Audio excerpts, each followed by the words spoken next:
ఏదైనా చిన్న బండి ఉంది, బండి మీద ఈరోజు దోశ 4 రూపాయలకి వచ్చింది, 40 50 రూపాయలకి దోశ ఇస్తూ ఉన్నారు. ఏది నార్మల్ దోశ.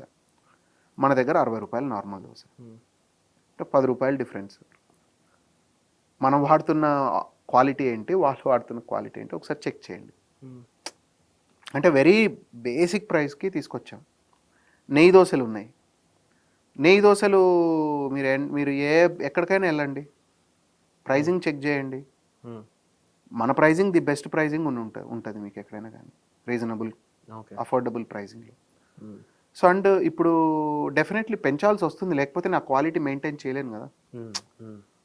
అట్లని చెప్పి ఇట్లా అబ్నార్మల్గా పెంచలేము, కానీ కొంత ఒక 10%. ఇప్పుడు ప్రైజింగ్ చాలా మీకు రా మెటీరియల్ ఇవన్నీ కూడా 50-60% పెరిగినాయి.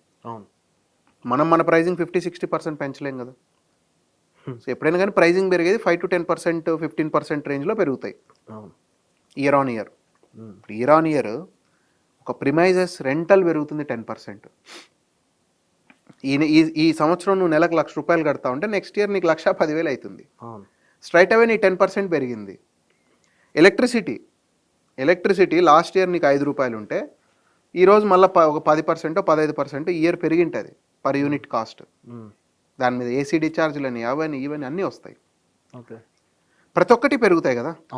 ఇన్ఫ్లేషన్ హై ఉంది మనకు ఇండియాలో. సో ఆ రకంగా మనం పెంచలేము. సో ఏదో 5%, 10%, 15% ఆ బ్రాకెట్లో పెంచుకోవాల్సి వస్తుంది. పెంచుకోవాలి డెఫినెట్లీ, లేకపోతే మార్కెట్తో మనం పోటీ పడలేం కదా. మనం కొనలేం కదా మంచి క్వాలిటీ. సో అట్లా